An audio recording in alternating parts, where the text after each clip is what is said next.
Welcome back to the DigiGods podcast at the very end of September, beginning October. Belated this week because poor Mark is still recovering. He, after a little bit of a relapse after our last show, Mark, we're going to give him some time. So I'm here with Tim. Hey! Tim Cogshell in the house. Becky, I'm not going to say anything. I'm not going to make any jokes about Mark. I'm not going to say anything because Mark, get better. Yeah, we want him to get better. Mark, for those who don't monitor the Facebook page, Mark has viral bronchitis and has had for a number of weeks, and he is still coughing and having a really hard time of it. It's one of your better bronchitises. You know. It's a mess. If you have to do something with your voice, if you have to talk for extended periods of time, it just makes it really, really difficult. So plus, Mark still goes to work. I don't know. What's the difference? There's viral bronchitis? Is there some other kind of bronchitis? There's a bacterial bronchitis. Okay. There must be. If there's a viral one, that's the only thing to distinguish them. Either way, I was just wondering if there's something like a Hungarian bronchitis or something. I don't know. So anyway, we'll give Mark a little bit of time to pull himself together. But in the meanwhile, movie-wise, we are into the fall now. The fall season is officially upon us, which means we're going to be inundated with screeners and our awards voting nightmare pretty soon. Well, to be frank, I got screeners for Miles Ahead. Yeah, I did too. Maggie's Plan and the For Your Consideration type screens. Yeah.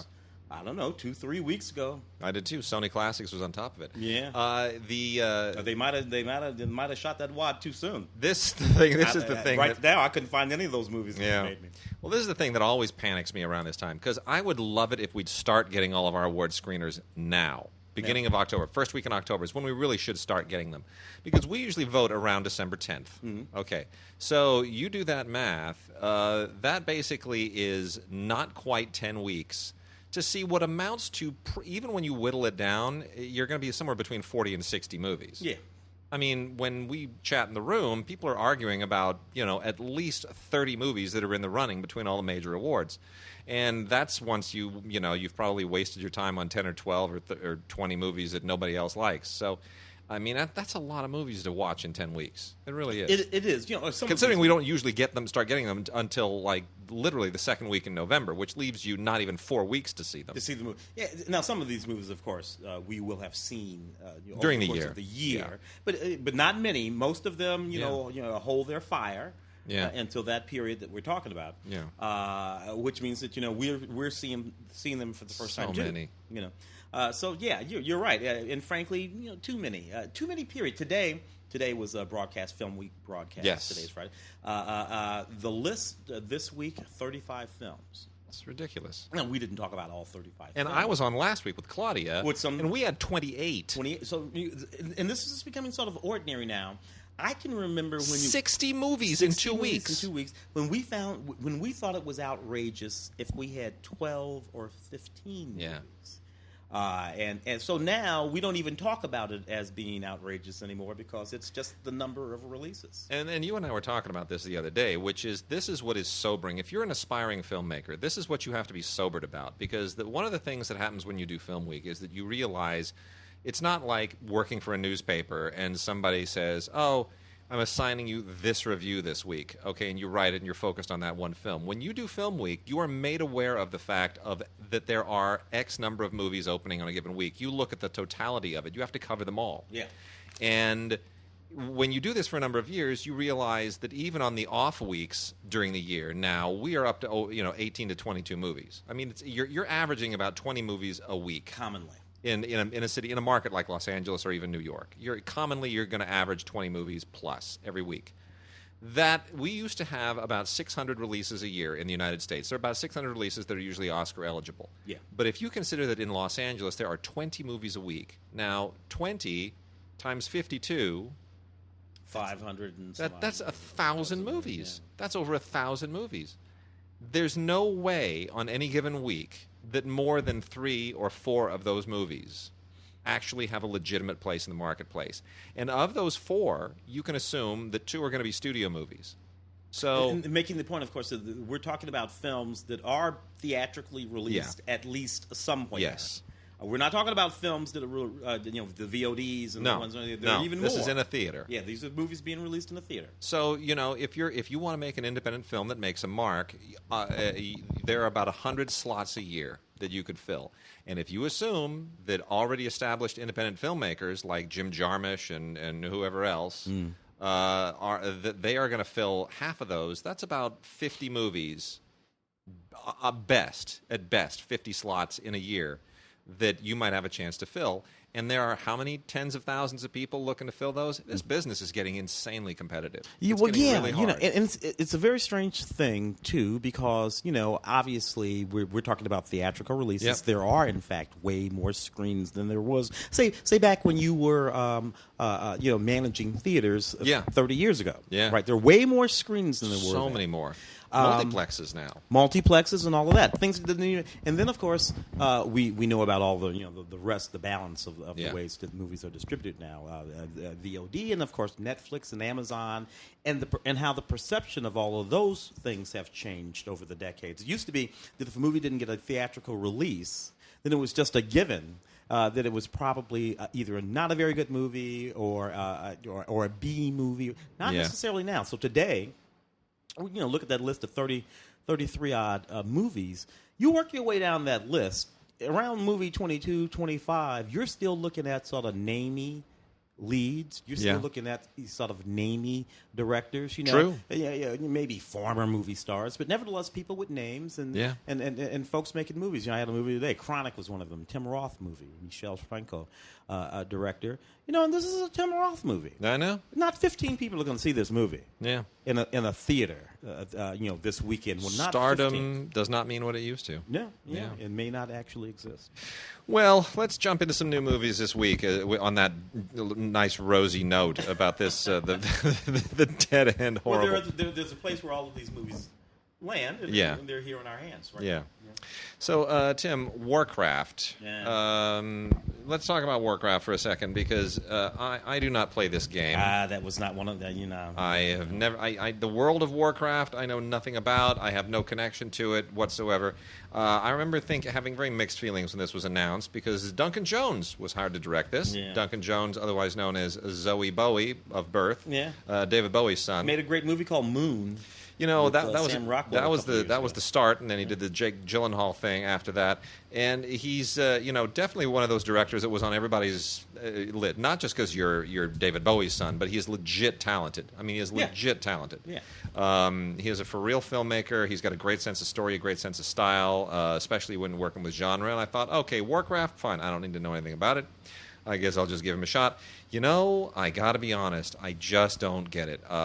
It's like what he did in this, anybody could have done. It's just so much CGI. It's just so much fantasy mayhem and creatures, and I don't get it. It all takes place in this world called Azeroth. And it is a completely fictitious fantasy battle of the Lord of the Rings variety. And it doesn't really pave any new ground. It doesn't do anything really that remarkable. I feel like I've seen this at least 20 times in the past decade. And yet, people who do... and this film tanked domestically, by the way. It sure did. Man, did it bomb. Yeah. But Corey... our beloved Corey, who does our intros. Corey is a big fan of Warcraft, the game, and actually defends the movie. And I will give him the benefit of the doubt that if you are into the game, this is somehow a thing. In any case, loaded with extras on here. They sent us the Blu-ray, DVD, and Ultraviolet combo set, as well as the 4K Ultra HD Blu-ray and Ultraviolet combo set. The difference between them, really, 4K makes a big deal of a difference with this movie. I'll be honest. It's anything with heavy amounts of CGI always really, really benefits from the addition of 4K resolution. There are Blu-ray exclusives on here. Lots of behind-the-scenes special effects and how they made it, featurettes and whatnot. Tons and tons of that stuff. Costumes and just how it all falls together. Madame Tussauds thing on here as well. And on the 4K, you obviously just get this unbelievable picture and incredible audio, which really, if you have the right system, I almost say it's almost worth it by itself, just for the reference, value of it. But still, I I kind of miss it. But here's the interesting thing to me that I wanted to get to. So Legendary, who used to do the co-finance the Batman films over at Warner Brothers, they're now with Universal. Yeah. And Legendary is now significantly capitalized by the Chinese. And this movie was released in China and made an ungodly, unholy amount of money. Which answers a whole lot of questions. So Warcraft, which tanked in the U.S., was a phenomenal through-the-roof success in China, which guarantees there will be more. Exactly. Which may or may not get theatrical releases in the United States, but it doesn't cost any more to do it now because you don't have to make 15,000 prints. All true. Anymore. And of course, the marketing dollars are amortized over the entire world now. Yeah. So you're going to make those ads anyway. True. It's a whole new deal now, man. Yeah, anyway. I got one over here that you gave me. I'm glad you did because I happen to have seen it for the show Hunt for the Wilder People. A Sam Neill film. Hadn't seen Sam Neill in a while. This was a perfectly charming little movie. I really, really liked it. It's about this little boy, perfectly round little boy. Looks like he weighs about 300 pounds, but all condensed into, about 4'2". And you're just a handsome little devil. He's completely out of control. He's a foster child. Yeah. And they eventually send him out to the woods to live with this foster family, at which Sam Neill is the father. And him and Sam Neill just end up on one of those sort of Australian walkabouts, Yeah. where Sam is teaching him all about, stuff that you do when you're on a walkabout in Australia. And, the little boy is teaching Sam how to act like a person. It's a really, really funny film. I cannot pronounce the director's name, but it's Taika Waititi. Can you pronounce it? Taika Waititi. I'll tell you why I know that, but carry on. One of his, you'll know him from Eagle versus Shark. Mm-hmm. You remember that? Mm-hmm. Which is just very, very sharp, and a couple other movies from New Zealand, actually, not Australia. So Taika Waititi, here's why I know about Taika Waititi. Taika Waititi did a short film, an Oscar-nominated short film, about, I'm going to say, 12 years ago, which is an amazing short film, all black and white, set in a parking lot. Mm-hmm. It was Oscar-nominated. It is. I'm trying to remember the name of it. I'm taking a look myself. It was Two Cars, One Night. That's what it is. Two Cars, One Night. So, Two Cars, One Night, and it's basically about a couple of cars in a parking lot, and the adults are inside for whatever reason, and this little boy and this little girl sitting in these adjacent cars, and making faces at each other and becoming friends, and it's just an extraordinary short film. That was at the AFI Fest when I was on the jury to judge the short films. Mm-hmm. And we gave it our top award. That won our award and went on to get an Oscar nomination. There was also a film there that was sort of a comedic similarity to it, which was two people in bed negotiating with their attorneys over whether or not to have sex, which was also very funny. Also made the short list. We didn't give it that one. That was Jason Reitman who made that one. So that was it's interesting to see where these directors go. But I remember Taika was there to accept his award. Was very gracious, and I remember we talked. We're like, this guy's going places, and sure enough, here we are a few years later, and several fairly decent films. He's putting it together. That's interesting. You have a guy like Jason Reitman, who's lineage and sort of pedigree right out of Hollywood. Yeah, with a film there at that time in that competition, and then you got this a guy from New Zealand. Yeah, not exactly the filmmaking capital of the universe. No. Nevertheless, competing on exactly the same level and won. It was terrific. It was really terrific. So anyway, I'm a big fan of Taika Waititi, big fan of his career. Really thrilled. And this film, a really smart thing about what they've done with this film and the marketing of it, they did a little bit on this film, which is a kind of a trailer on to Be Quiet Before Movies that they've been running at a lot of theaters around town, mostly over at the Landmark. Mm-hmm. But it's smart. Because every movie has a little thing on being quiet. The kid, looking at the audience and playing to the audience, and then at the end of this little "Be Quiet" teaser that makes everyone laugh. Hunt for the Wilder People. You're like, oh, that's a movie. I better go see it. That's very brilliant marketing. Did not know about. That's a new one. Brilliant marketing. Very, very smart. A bunch of indies that are hitting direct to DVD this week. Some of them had kind of limited releases, but they're all worth checking out. Some really, really good stuff here. Clifton Collins Jr. is an actor that I really, really like a lot. I don't think he's ever really hit it as big as he should, but he shows up. He works a lot. He's a recognizable face, and he is just phenomenal in Transpecos. Transpecos, directed by Greg Quaidar. I hope I'm not completely mutilating his name. But this is all about kind of border patrol corruption around, the border and dealing with border patrol agents and out in the middle of nowhere. Bottom line, it's a Western. It really is a Western.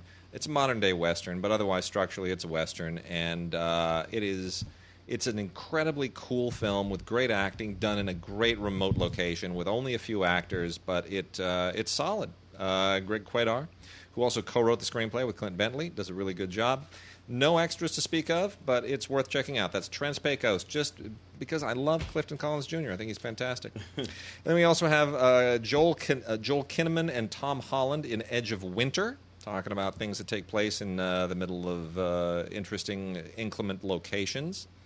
And this is about a guy who just wants to, be a better dad.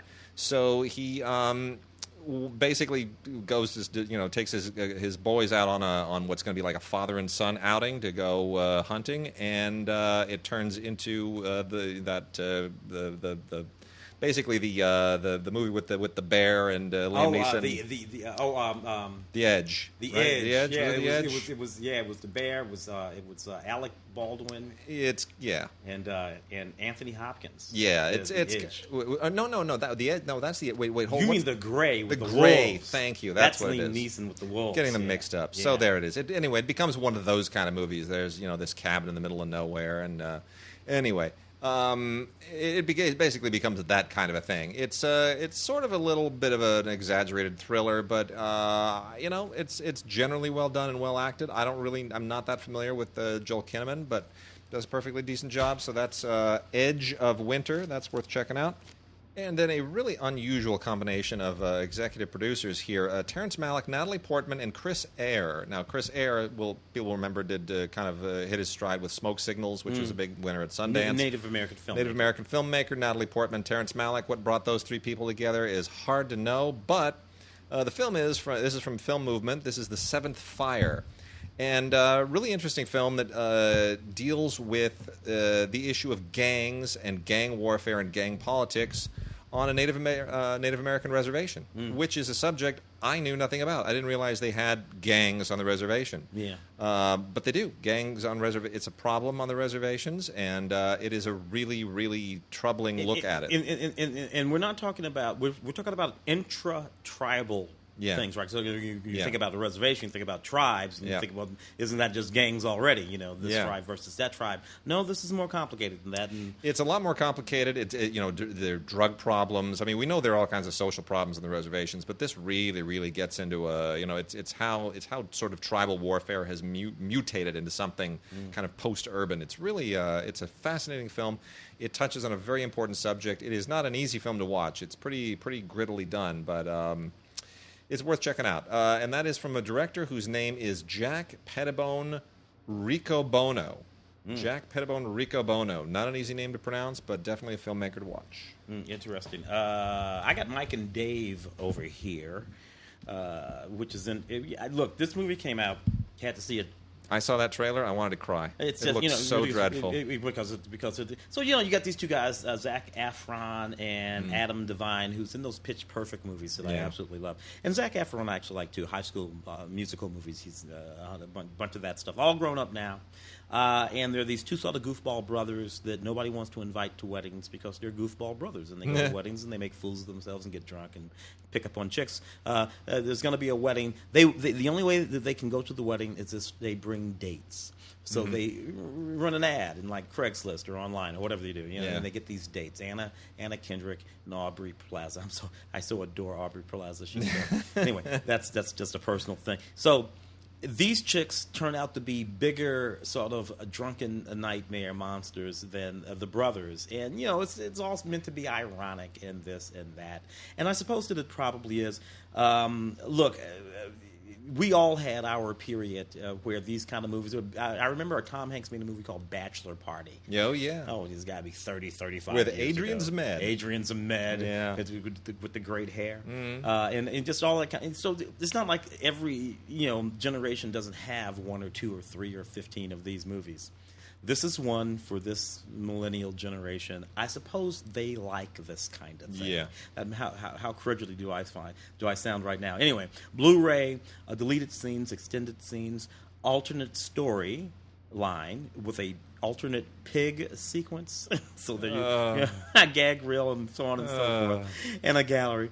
Look, whatever. Like I said, let the kids have their stupid ass movie. Yeah. There you go. Mm-hmm. Mike and Dave need wedding dates. Yeah, well. Good for them. Central Intelligence, Kevin Hart and Dwayne Johnson. Look, this is the unrated version of this movie, which I also saw when it was out in theaters. This is the thing about this movie. This is the Blu-ray. This is the thing about this movie. So, to my mind anyway, this movie features 2 black men. Yes. Which for years and years and years, this would have been Mel Gibson and Danny Glover. I mean, you name the matchup. Yeah. But never before has it been 2 black men playing these kinds of that buddy cop thing. It is the genius of the marketing of this thing, which I like. I think the film's fine. I think it's perfectly fine. It's formulaic. It fits right in the pocket for this kind of stuff. And Kevin Hart is the guy who, because he does it with Ice Cube. Yeah. In those ride along movies, he is the guy that has I don't know, created that little spot that allowed that leverage to happen. So the studio system is no longer afraid to cast 2 black men in these kind of roles. And the marketing of Big Johnson and the Little Heart, come on. What are you going to do? Danny DeVito and Arnold Schwarzenegger, for God's sake. It's the same damn thing. You just do it with the little funny guy. Excellent stuff. Yeah. So far as that is concerned, it's interesting. I am really happy for Kevin Hart. I got to be honest. I'm not thrilled with a lot of the films and the parts he's picking. He seems to be doing the same shtick over and over and over and over. He's not doing what Eddie Murphy did, which is find unusual ways to apply your shtick. Like Eddie Murphy in 48 Hours. You're like, okay, this is like a real movie. He's not doing like he's finding moments where he's doing Black Russian, he's doing his bit, or even the Beverly Hills Cop, where he created Axel Foley became a sort of meme. Yeah. We didn't have memes way back then, but that's what he would have been. People knew who Axel Foley was, and they associated him. And he was able to be an action hero and still be a comic. And still, And so, I mean, I'd like to see Kevin Hart kind of stretch in the same way. It might be a youth thing. I mean, Kevin Hart is good, a good solid 30. Mr. Eddie Murphy, Mr. Church. Yeah. Another shot at a sort of dramatic turn for him. Yeah. But it took him good. Well, I guess Dreamgirls. He had a shot at that dramatic role in Dream. Got an Oscar nomination for that, but it takes a while. Well, I got a little romantic comedy here, starring Alicia Silverstone. Whatever happened to her? And Ryan Quanten. It's a perfectly serviceable romantic comedy. It's called Who Gets the Dog? Alicia Silverstone actually is a more interesting actress now than when she was younger. It's amazing. She's almost unrecognizable. You're just like, wow, you grew up, and I kind of like how you grew up. I'd like to see her get a second bite at the career, and not in necessarily movies like this. Like I'd like to see her get some more career roles. Not necessarily roles. Even in movies. She's at that spot right now where I guarantee you that movie right there is a movie to remind people who Alicia Silverstone is, so that she can get her own Netflix series. Yes, there you go. That's what that's for. Well, anyway, it's about a couple. They break up, and the question is who's going to get custody of the dog. And if you've ever seen a Rock Hudson, Doris Day movie, you kind of know where this thing's going to go. The beats are not that hard to figure out, but 2 charming actors, and I'm surprised to say that I actually found Alicia Silverstone. I was kind of nuts about her for a long time. She was a lot of fun. Those Clueless movies actually were funny to me. Indeed. And then a strange war movie, Beyond Valkyrie, Dawn of the Fourth Reich. This is one of these straight-to-video war movies that it just seems like they don't have a lot of money, but they can afford a few Nazi banners from the prop house, and they can afford a couple of tanks and some of the old armored vehicles that are sitting around in a prop house garage somewhere. So they rent all that stuff, and then they put together the ultimate B-level cast of people who used to do movies like this on an A-level. Tom Sizemore, Rutger Hauer, Sean Patrick Flannery, who doesn't even look like himself anymore, and Stephen Lang, who shows up in all this stuff. He was recently in the blind guy in that. Don't breathe. Don't breathe. Fede Alvarez. Yeah. And of course Avatar. He does all this stuff because he's all grizzled, and so you get kind of like a bargain basement version of Where Eagles Dare. Yeah. Okay, fair enough. If you like those actors, if you don't mind the fact that this is just very clearly. There's some people who can't get enough World War II. Yeah. Period. Whatever. Anyway, all right. Let's do a little bit of actually let's do classic movies, and then I've got some anime to drill through, and then we'll wrap out with some TV. Oh man, Prince. We lost our we lost our wonderful purple king. It still stings, doesn't it? It was so unexpected. It's really funny. So this is a trio of Prince films. Purple Rain, of course, Under the Cherry Moon, and Graffiti all Bridge. On Blu-ray. All on Blu-ray. Prince movie collection. Look, this is what I think about this. I know a lot of people poke at Under the Cherry Moon in particular. Graffiti Bridge has its detractors, but if you like a sort of, it's basically a musical anyway, a sort of avant-garde musical. Graffiti Bridge, Under the Cherry Moon. I suggest people take a look at that again. Right? Yeah, it's not that it's remotely good, generally speaking, as cinema. But the story behind it, the sort of complications of it, the fact that his girlfriend was supposed to play that Kristen Scott Thomas part, but couldn't act, so he fired her. I think it was either Lisa or Wendy from the Wendy and Lisa situation that he was involved in way back then. The fact that he decided to direct it himself, it's been black and white. This is what I will say about that film with Christopher Tracy. It was a fabulous album. Under the Cherry Moon. That film. True. That film, it was a fabulous album. And this movie is actually pretty funny. So this includes special features that take you inside Prince's world and behind-the-scenes footage on the music videos that pop up in all three of these movies, or two of these movies anyway. Purple Rain, I don't think we need to say anything about Purple Rain. Yeah, I think I've seen Purple Rain probably 180 times, maybe more, because that's when I was an assistant manager at the theater that had the exclusive on it in Los Angeles. About 1983, 82, yeah, 83, I think. 83. Hold on. 84. 84. Okay. 84. Anyway, man, that was that and The Killing Fields. I saw those two films like so many times. I just can't. I don't even know. Anyway. Yep, every day, this movie, man, that's really unfortunate. But this is nice. Purple Rain, Under the Cherry Moon, Graffiti Bridge. Good going on you. Yeah, can't be too upset about that. We've got a couple of interesting ones from Criterion, which I never would have imagined in a million years would wind up on Criterion. At least one of them. Valley of the Dolls by the great Mark Robson, which is a big deal. I mean, Valley of the Dolls is a really, really terrific movie from 1967. Mark Robson, one of the great big directors of the day. Really a fascinating film. All about the narcissism of the era. I mean, Jacqueline Suzanne's novel was it was a popular sensation, and Patty Duke and Sharon Tate and so many great actresses showed up in this thing, and it just kind of defined a certain mentality of the era.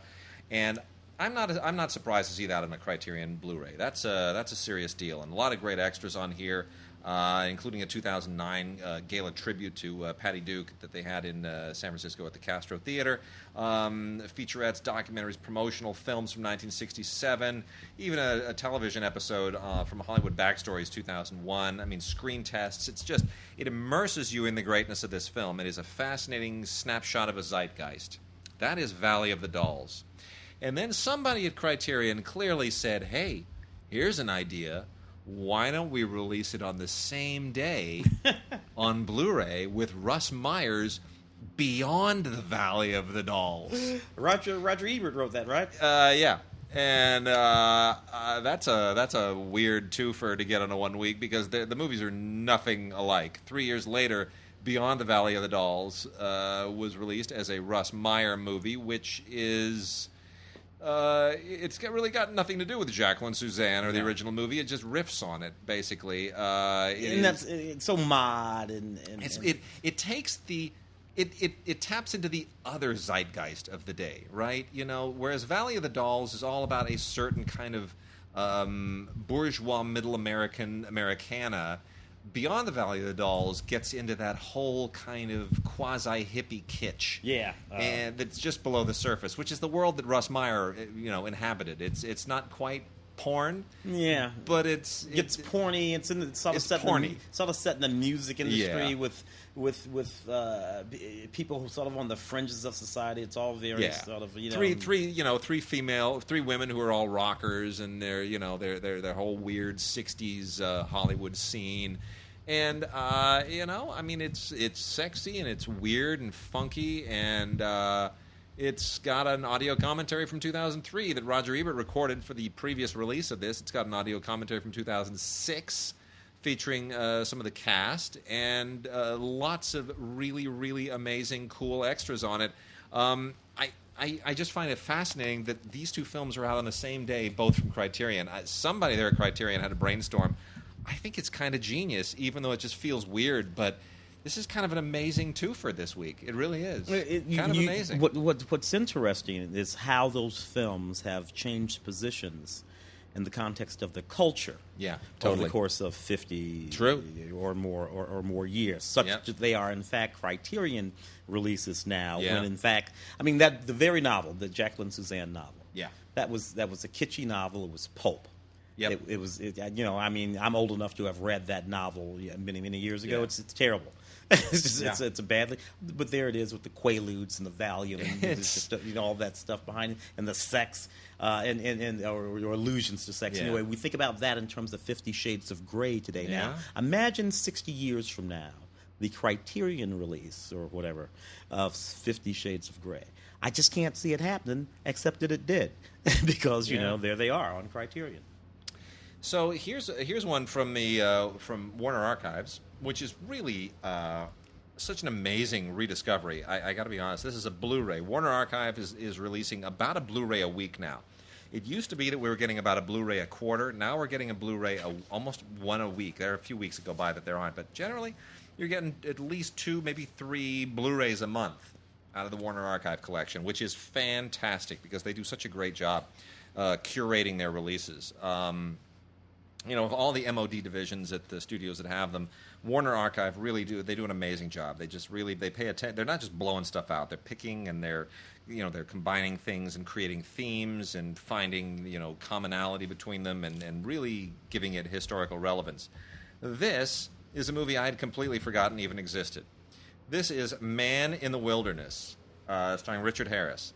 Now, at first glance, you think, oh, it's Richard Harris doing A Man Called Horse again. He's the English guy who's all grizzled, and it's a Western thing, and survival and yada yada. You think it's a revisited Man Called Horse. Yeah, it's not. It's the same story as The Revenant. Oh, he is basically playing that guy, the DiCaprio character from The Revenant. Mm-hmm. This is a better movie. Well, not partly because there's no CGI bear. There's no opportunity to say, did the bear rape him? That stupid thing that people came up with is ridiculous. This is all done, in that late 60s, early 70s style that gave us not only A Man Called Horse, but things like all the Clint Eastwood movies of that era, Josie Wales, right, all that stuff. It has that feel to it. Altman and all that. The Altman things, it's got that late Western era thing, and it really suits this story. I think it's also more faithful to the story than The Revenant. The Revenant, takes some tremendous liberties just to kind of give it a dramatic structure. But Richard Harris, as that character, Zachary Bass does a great job, and you also get John Huston, who is a real baddie in this thing. The only thing that's better than John Huston as a director is John Huston as an actor. He is fantastic. So that is a beautiful, unexpected Blu-ray from the Warner Archive collection. Really, really nice that they came out with that. And by the way, here's what I really love about this: they did not re-rate it. They went with the original rating. This is the early 70s rating system. GP, General Public. Interesting. Before there was parental guidance, there was General Public. Interesting. GP. I had forgotten about that completely. They left the original rating on the box. I think it's great. The feel of the era is fantastic. I had forgotten about that completely. Yeah. I've got a couple over here. So, The Shape, H.G. Wells' The Shape of Things to Come. So, the film that's coming to everybody's mind right now, 1936 film. the original Things to Come. Things to Come. And this is the shape of Things to Come. So it's same thing, and that's right. That's right. They just made it again. So this is a 1956 film. I'm sorry, 1979 film. I should remember that. It's 1979. It's the year I graduated from high school. Jack Palance. And all of that. This is on Blu-ray. I don't know, these movies that came out back then that lived in that world of Battlestar Galactica and Logan's Run, and even when they were adaptations of things, they had a certain sort of kitschy look to them that I still love. Everyone seemed to be able to wear a jumpsuit. A sort of one-piece jumpsuit that zipped or buttoned up the middle, mostly zipped up the middle, and everybody looked great. Star Crash is one that comes to mind. All the post Star Wars thing. Everybody wanted to do a Star Wars-ish thing, but they weren't Star Wars. They sort of owed more to Barbarella than they did to Star Wars, right? Very mod, always very mod. Like Galaxina was another one. All that. Anyway, this is an adaptation of the H.G. Wells, but in that sort of late 70s sort of mode. Jason's Journey, an interview with Nicholas Campbell. Symphonies in Space, an interview with the composer of the film, actually, which is very interesting, and a few other things. Rated PG, not GP. So by 1979, they had switched that over to GP, and that's on Blu-ray. Rod Serling's Patterns. I wasn't familiar with this, from 1956, right? Yeah. Fielder Cook. Did this movie. Van Heflin, Everett Sloane, Ed Begley, old Ed Begley in this movie. So this is a tale about ruthless men and women of ambition trying to get control of $1 million television industry. Remember the Kraft television? Sure. Which was a real thing. People. We always talk about the three networks: ABC, CBS, and NBC. Yeah. Which were the networks that you and I grew up with. There were networks that preceded that. There was the DuPont network, the Kraft television network. There were lots of television networks all around the countries. Then they sort of faded away. This is about one of them and what happened to make this particular network go away. Interesting black and white film, 1956. Blu-ray, on Blu-ray. I wonder, what about putting on this on Blu-ray from 1956 might enhance it a bit, Ray? Well, this is from the Film Detective, who a lot of our listeners, we interviewed the guys from the Film Detective previously, and they just keep doing really, really good work and picking great films. So Rod Serling's Patterns, Film Detective, well done. So I've got something here which is a massive conflict of interest, and I don't care. I'm going to go ahead and review it anyway. From the Cohen Film Collection, two films from Douglas Sirk. The films are Lured, which is a lovely film that also has Lucille Ball in it, and that's a lot of fun. But I really want to focus on A Scandal in Paris. And here's how I want to focus on A Scandal in Paris, because A Scandal in Paris has an amazing feature audio commentary. It may be the single greatest audio commentary. In fact, I'm not even going to say that. It's not only the greatest audio commentary in history, it is the greatest combination of English words.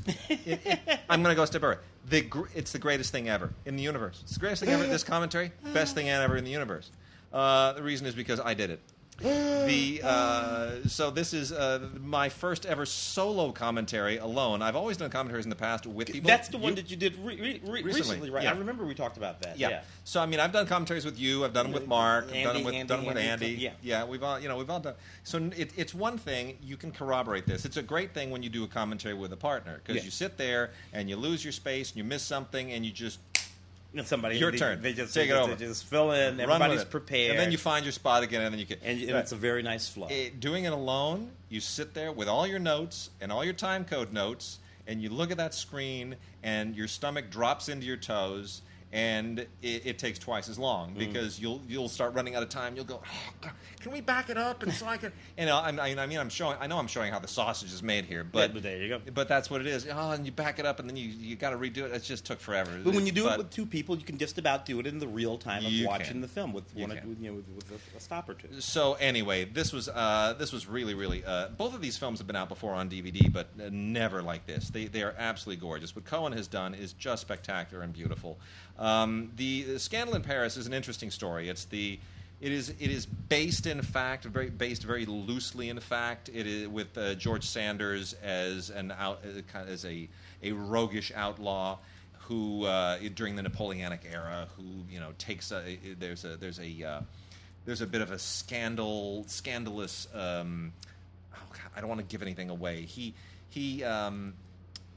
assumes a certain status in society in order to execute a certain con. It's sort of a bit of a scam, a bit of a con that he's going for. But what's so great about this, even though it plays very loosely with historical fact and the real character, and he does play a real character, but it's really takes great liberties. But still, it's George Sanders doing what people love in George Sanders, which is he's just being that debonair, very droll guy, and he was so good at it at the time. And the thing that I find most interesting about this film, too, which if you listen to my commentary, the backstory on a lot of the characters, the other supporting performers, one of his supporting actresses, incredibly tragic story. And there's another supporting actress who's a young girl in this, also a very, very tragic story.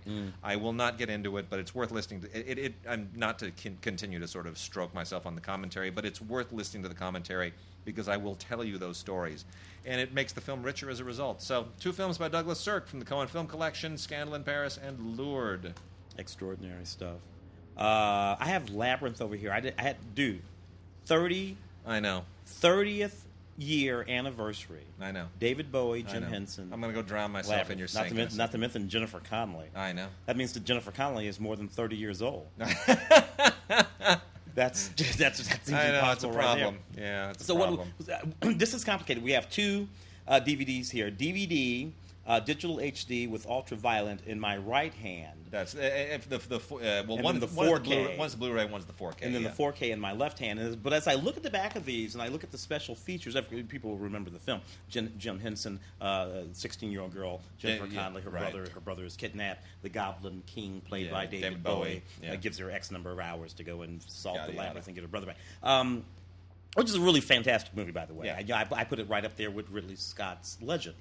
I do too. Right in the same world. And there's a lot of, pre-CGI era, a lot of the special effect work in this, all that kind of upside down, right side up stuff that's going. There's some really cool stuff in this movie from an effects standpoint that today we take for granted. Not to mention all of these not CGI, but built practical effect goblins and huge creatures that are there in the room that these actors are acting with. Because today, some kid on with a laptop could throw these kinds of effects together just with some of the software we have today. But then it was a real big deal. Yeah. It's very impressive. Yeah, you're not just wrapping creatures and but anyway, as I mentioned all of that, because a good many of the special features on these, which I think is what really is interesting about this as well as the movie. But as I look at these 2, the 4K and the DVD HD, the features are not all exactly the same. No. So I don't know. That always confuses me a little bit, particularly given that they're actually literally coming out at exactly the same moment right now. The features wouldn't all be the same. So over here, a couple of things are the same. The Reordering of Time, a look back at Labyrinth, that's on both. The Henson Legacy, that's on both. Remembering the Goblin King, that's on both. Then we have the Storyteller's a picture-in-picture track with a commentary track by the conceptual designer that's over here on the DVD. Yeah. That does not seem to be over here on the 4D.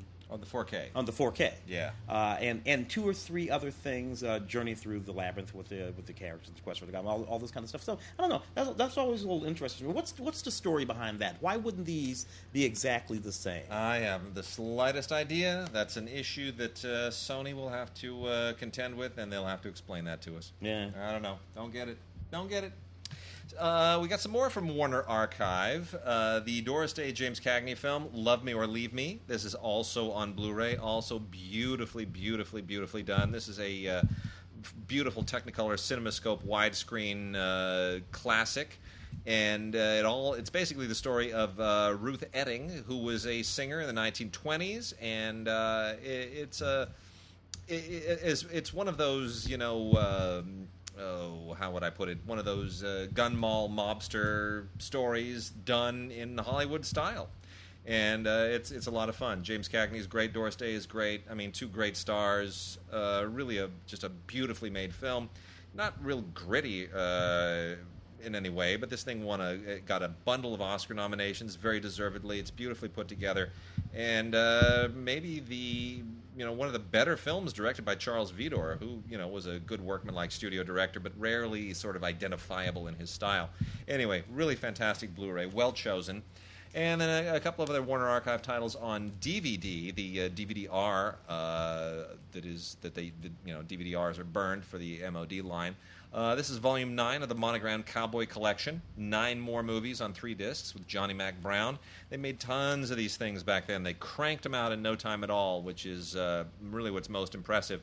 Otherwise, no reason to get into any of these in particular, but this is Volume 9 already. I mean, the Monogram Cowboy things were just relentless. So if you got the other 8, you're going to want to pick up number 9. Got to be a completist. And then the wonderful Jackie Cooper, When a Feller Needs a Friend. Oh, now, with a title like that, it could only be in the 1930s and 40s. They just didn't use titles like that at any other time. Jackie Cooper was a tremendous child star and grew up to be kind of a fat, flabby old adult actor, but a good actor his whole life. In any case, he's in this along with Charles Chic Sale. Might be pronounced Saleh, an actor I am not that familiar with, but this is based on a book called Lumpy that I guess was a big deal at the time by William Johnston. And effectively, this is one of those things that Jackie Cooper was doing quite a bit of at the time, which is just being a cute kid in a movie that appealed primarily to people from the who are kind of the Depression generation. And excuse me. So it's of interest primarily to people who are Jackie Cooper fans. Otherwise, you'll probably want to take a pass on it. It's not going to. If you don't love Jackie Cooper, you're not going to love it. Yeah. You gave me this one, and I'm glad you did. 1995 is the year, right? 1995. I'm writing for Entertainment Today. Magazine. Sure. We wrote for it. Sure. I had to write a review of this movie called Phoebe. Xenophobic experiments, right? Oh my God! Now this was the whole thing that was going on. I remember this very specifically because this was this a very very young woman at the time named Erica Bendicky. That was her name, right? I actually interviewed her for the newspaper, right in town, right? Met her at her publicist's office and everything. So the whole deal here was this young woman who had been working for a cable television, like one of those public access television stations in Canada. She and some friends pieced together everything that they needed to make a sci-fi epic adventure movie. This movie, Phoebe, Xenophobic Experiments. Right? They did this for $250. No kidding. They made this whole movie complete with special effects and pyrotechnics and aliens from outer space. No kidding. Space scenes and all that kind of stuff. It's all, relatively speaking, terrible, but no more terrible than films made by quasi-sized, pretty good-sized studios in 1995, spending a lot of money, Ice Pirates and crap like that. That's bonkers. What were we just talking about? $250. I remember interviewing her. I remember reviewing this film. I remember it being all kind of intriguing at the time, and now it's out on DVD. Anyway, if you want to see what you can do with perseverance and a little hard work, you can actually make a movie. It was a hit. This movie became a local sensation, and then it got picked up by the whole film festival scene. It did the whole film festival circuit, got a release, an actual theatrical release in the United States of America, which is why I reviewed it and why I interviewed her back in 1995. That is amazing. Phoebe, all right. Xenophobic Experience. Yeah. And then the last one of our classic movies, and then we're going to I'm going to do a plow through a bunch of anime because there's a lot of anime out there, and I've got it all kind of separated into interesting little segments. So we'll do that in just a moment. But lastly, here is Beauty and the Beast, the original animated classic, the only animated film to date to be nominated for a Best Picture Oscar, and that may be forever the only one because they now have their own separate category. But this has been out on Blu-ray before. This is the 25th anniversary edition. This exists for only 2 reasons. One, to put all 3 versions of the film on a single Blu-ray. Now, these aren't substantially different. There's the original theatrical version. There's the one that got all kind of digitally cleaned up, which is the special edition, which is fine. The special edition I like because it has a better audio mix that was done specifically for the home environment, so there's that. And then there's the sing-along version, which is great for my daughter, who just loves this movie and just everything Disney these days. So lots of great extras on here as well. This, of course, comes with the Disney movies, the Disney Movies Anywhere thing, which is their version of Ultraviolet, which is fantastic. And a lot of great bonus extras, the featurette stuff, Menken and Friends, 25 years of musical inspiration, sitting down with Alan Menken and all of his collaborators, and except obviously for Howard Ashman, who's no longer with us.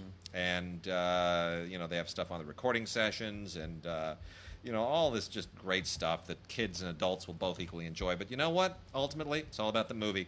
The other reason that this is important is it has an exclusive sneak preview of the new live-action version, which I hate to admit I'm really looking forward to. As cynical as I usually am about doing these live-action adaptations of animated films, which Disney is apparently going to do with every single animated film they've ever released, this looks good.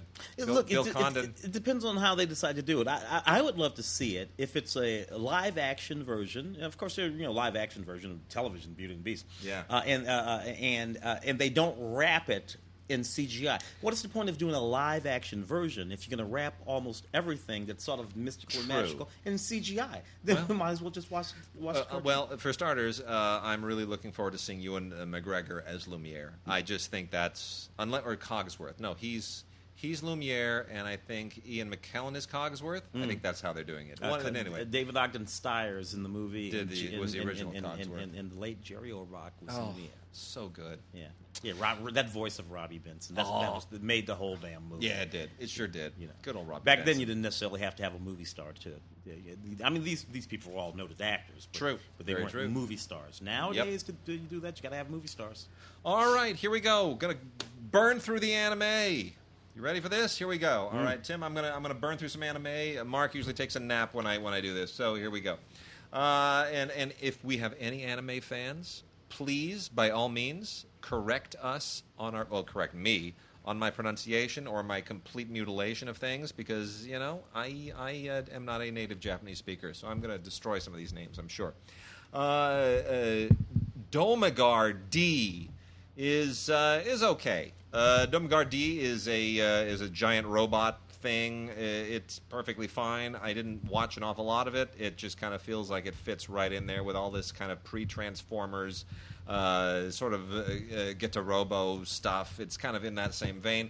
I understand it has a certain following, a certain unique following. So Domagar, go for it. Not necessarily my thing. On the fantasy end of things, we've got some Blu-ray DVD combo packs here from Funimation. Arslan, the Heroic Legend of Arslan. This is Season 1, Part 1. Something I was not particularly familiar with. Beautiful animation. It's a fantasy soap opera, essentially in a kind of its own world. I don't want to say it's Lord of the Rings-ish, because that's always the default go-to explain something that takes place in its own world. But it's a wonderful fantasy world, has its own rules and all kinds of interesting quests, and it gets a little bit violent at a certain point, as you might hope it does.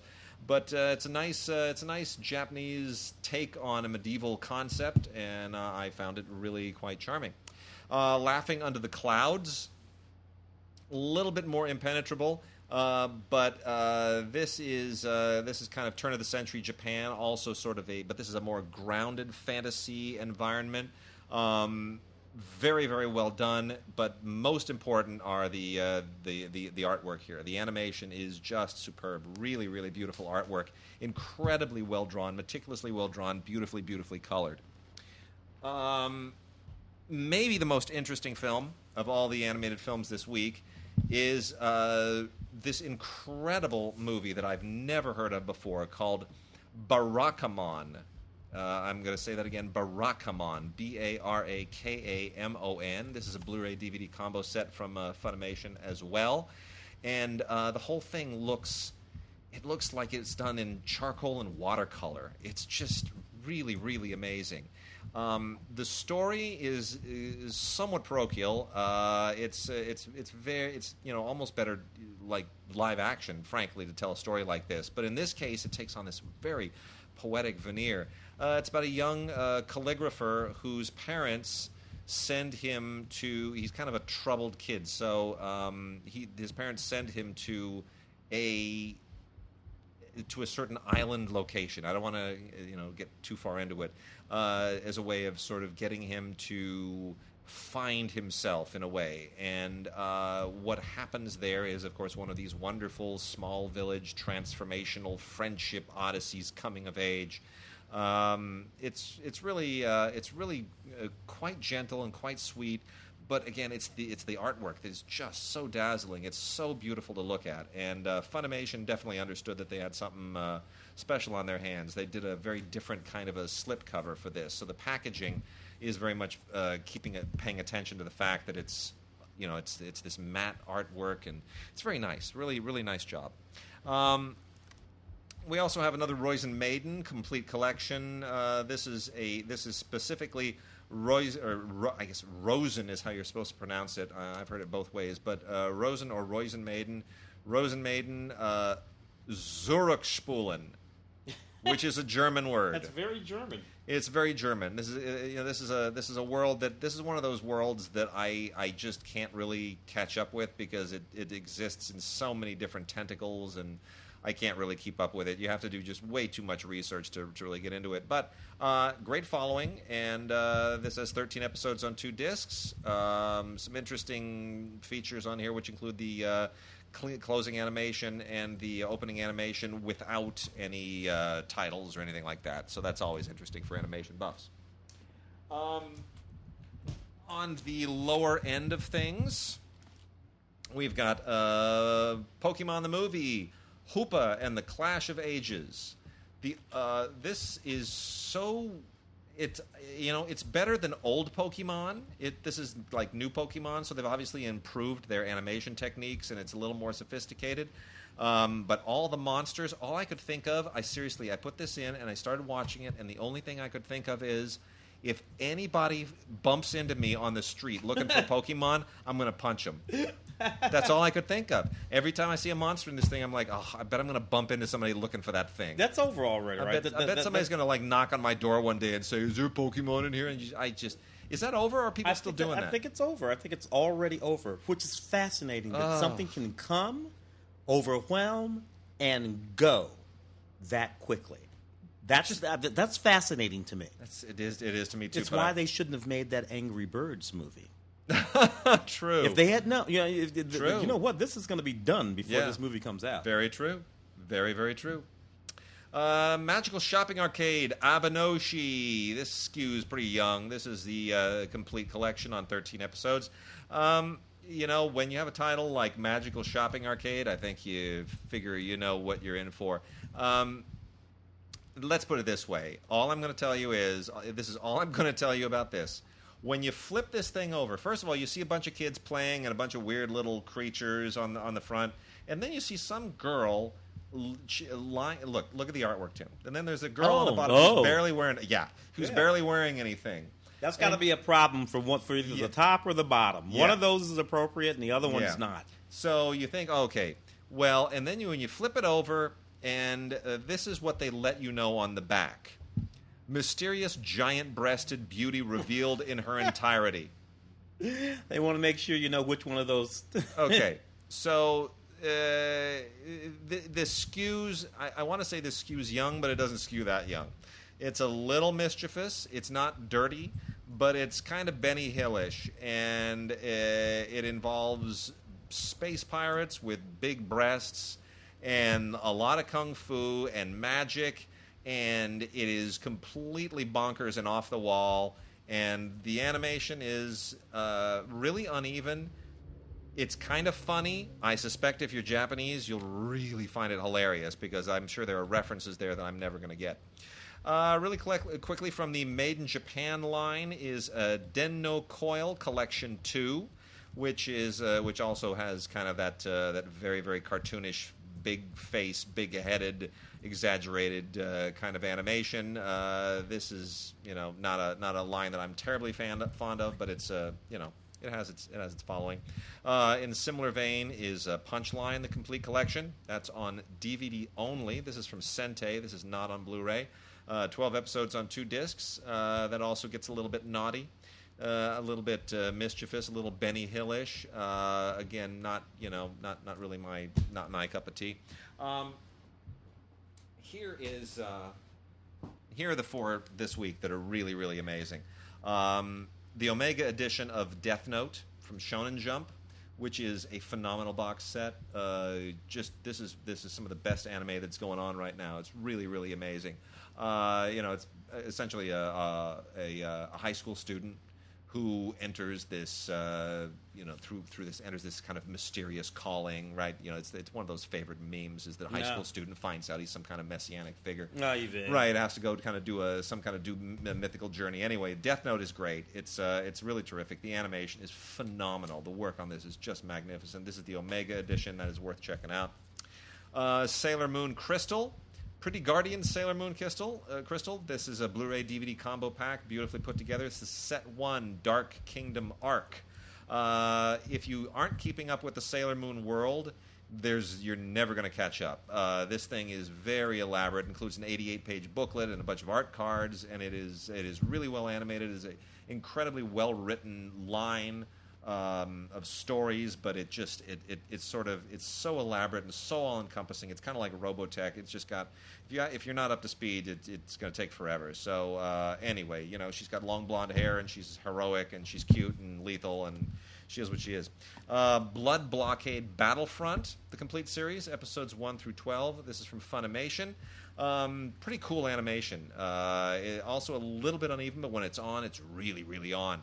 And this is from the Studio Bones people who do Full Metal Alchemist and Space Dandy Soul Eater, and this is kind of a mystical battle between the Earth and the Netherworld, and it's if you like that kind of thing, Constantine-ish, right? Yeah, a little bit like Constantine. And then the most bizarre thing I've ever seen in my life: Assassination Classroom. This is Blu-ray DVD combo pack. Assassination Classroom is Mars. This thing is totally from Mars. I don't understand this. I talked to Charles Solomon about this at one point. Last time I was on Film Week with Charles, who is, of course, our animation go-to guy on Film Week and in LAFCA. And Charles knows all this stuff. He's totally... I said, Charles, what is up with Assassination Classroom? He tried to explain it to me, and then he said, it's kind of insane, doesn't make any sense. He's not a fan. I don't really get it either, but the idea is that you've got it is literally an assassination classroom, but the whole thing is kind of, sort of, sometimes funny, and it's a little sci-fi-ish, and it's I don't really get it. Anyway, season 1 part 1 came out some months ago. This is season 1 part 2. And if anybody can explain this to me and exactly what the whole point of this is, and why the teacher is an octopus, I would appreciate it. But it feels like something they made up as they go along, like they were taking too many drugs. So seriously, gods at DigiGods.com. Explain Assassination Classroom to me, please. I just want to know where I'm sure there's some school of anime that this makes sense in. So anyway, there is that. And let's see. I'll do just a couple more here before we round out on television. Naruto Shippuden from Shonen Jump. This is DVD set 25. Just let people know that this is out there. This is original and uncut episodes 310 through 322. If you have kept with it that long, good for you. And then The World of Bleach, which is a lot of fun if you love the kind of fantasy samurai stuff that they do with the Bleach series. We've got a 2-pack of 2 movies here. Bleach Fade to Black and Bleach Hellverse, the movie. So Fade to Black and Hellverse, double feature. And then on Blu-ray, the set 1 of the series with episodes 1 through 27, first time ever on Blu-ray, is Bleach, first time ever, set 1. So that also from Funimation. Good stuff. Tim, let's talk TV. Got some interesting stuff here, actually. I only watched a few episodes of Reign during the first season. But I did find it an interesting sort of take on that history. It's all the stuff that has to do with Mary, Queen of Scots. the Queen of England and King Francis and all the sort of political and court intrigue that was going on during that period of time. All played by actors who were much more attractive than these actual people, by the way. Look these people up. They didn't look anything like this. But nevertheless, their positions of state and power were kind of saying, this is the third season of Reign, and it starts to speak to some of the historical moments again, when in fact Queen Elizabeth started plotting against Mary, Queen of Scots. It was the whole thing. These are events that actually happen in history. This series takes lots of liberty with that, besides people's looks. But nevertheless, it's sort of couched in that whole sort of context. Third season, this runs on the CW. Little House on the Prairie. This is a set of the, I believe it was three extended movies that ended the series itself, right? Yeah. Little House on the Prairie, which, by the way, began in, believe it or not, 1974. Did it really? 1970. You're kidding. That's when it began. Wow. Which just kind of blows my mind a little bit. Yeah, I watched every single episode of Little House on the Prairie in real time.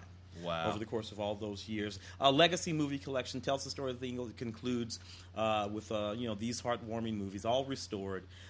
Includes the movie specials and the behind-the-scenes specials that they had on television at the time the movies appeared on TV. I'll look back at all of that on DVD and digital there, correct? Yep. The Titanic, 1996, I believe was the year, if I'm not mistaken, that there was a gigantic Titanic miniseries, right? Yep.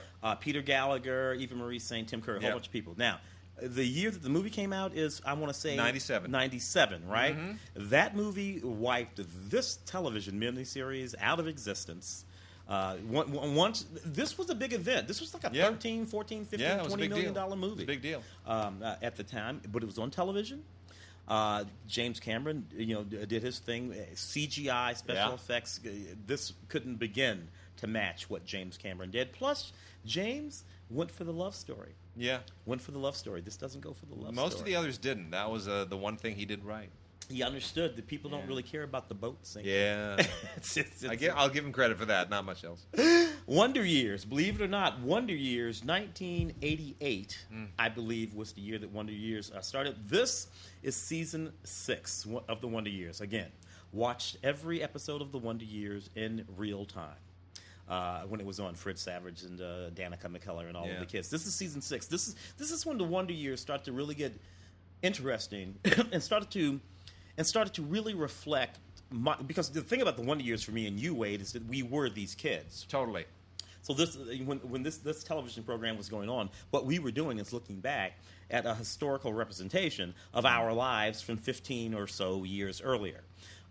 Set in the sort of middle 70s during that whole sort of period there. So this was the period when the kids went to high school. They first went to high school and had to start going to separate classes and went always in class together. And there were other boys, and Winnie was interested in other boys, and I think Kevin was interested in other girls. This was that year. And again, I must say that the Wonder Years is just one of the television series that I just think really nailed it in terms of time and place, just the zeitgeist of the actual era that it represents.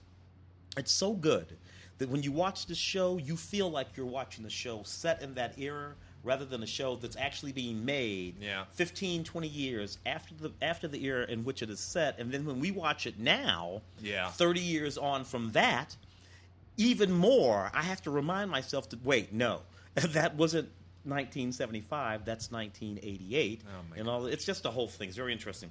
Season 6, 22 episodes. That's another period when an episode, when a season run of a show, 22 episodes. Now you can get a whole season run in 6 episodes. Crazy. For folks who don't know, for elderly folks who were around, I think Milton Berle made a workout. Unbelievable. DVD in his later years. Milton Berle's Low Impact High Comedy Workout. This is it was a straight to DVD kind of thing that Milton did, and he did it with comedy and humor. I think Milton died in about 2000, 2001, 2002 or something like that. So plainly, all of this goes back a while. Bonus materials. Milton Berle Milton Berle show episodes on this workout DVD, so you can put this in, actually work out with Milton Berle and a bunch of his elderly friends while Milton tells jokes. And then when you get bored with that, you can pop over to the special features and watch Frank Sinatra, Carol Channing, Ronald Reagan, and Zsa Zsa Gabor, among others, in excerpts from the actual Milton Berle television program.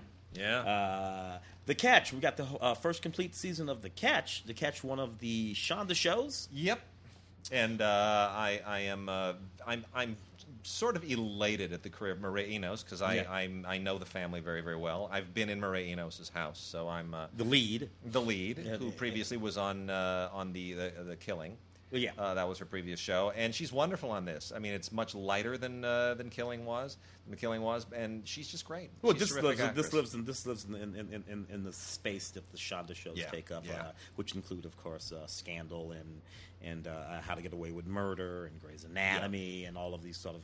It's got the Shondaland imprimatur. Exactly. Absolutely. It's really, really interesting stuff. Very playful, very, very light show. And then the Motown 25-year Yesterday, Today, and Forever box set. This is. We're going to revisit this for the Christmas show. I just want everybody to know this will be a gift guide inclusion. Absolutely. That program, and folks may remember this specifically. Man, I can't tell you what an impact this show, May 16th, 1983, Motown 25-year reunion anniversary. Yep. Acts on stage that had not been together on stage for years. Two different sets of the Temptations. Yeah. It was like 20 Temptations on stage all at the same time. Singing the ones that weren't dead anyway at that particular period, and then of course that spectacular performance by the gloved one. Yeah, he moonwalked, and with that one glove, that was one of those legendary TV moments. Legendary TV moment, totally worthy moment. of this spectacular box set. It literally says it on the box, a soulful, spectacular box set.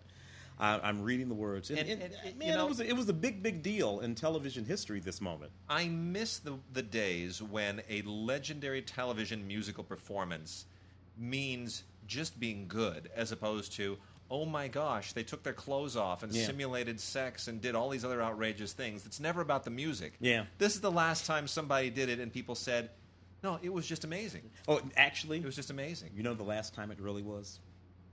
When Whitney Houston sang the Star Spangled Banner. Yes, that's true. Whitney Houston singing that Star Spangled Banner. Yeah. I think, it was so earnest and so powerful. I was going to say Prince's halftime show, too. Oh, Prince's halftime show was fantastic, too, actually. Yeah. So there you go. Yeah. So Motown, 25-year anniversary. This is a big-ass box. It's actually just kind of lovely in and of itself. The setup of the box. That's big and full of all kinds of bonus material. And then the last one this week. Boy, this is the big mama. That's the big box, baby. We're going to revisit this for the gift guide show too, because I know Mark's going to want to weigh in on this at some point. This is the big one you've been waiting for. This is the Star Trek 50-year anniversary box set. This thing, you're going to want to double dip on this. If you already own the original series and all the movies, you're going to want to definitely get rid of them, because this is it. This is phenomenal. This is the original series. This is the the original series, Star Trek: The Motion Picture, both versions, Star Trek 3, 4, 5, 6, and the animated series. And it's amazing. It's got so much stuff. It's unbelievable. It's hard to get through it all. So all of it in Blu-ray. And the animated series, of course, is the one that I love the most, that Mark is never going to let me live down. He will never forgive me for that. But this is absolutely terrific. This is the ultimate Blu-ray collection of everything pertaining to the original series and the animated series and the movies and the whole Shatner, Nimoy era, the original cast. Mark is not about that animated. You know what was great about that animated series? Yeah. They would go outside in space. They would spacewalk, and they just had that sort of force field thing around them.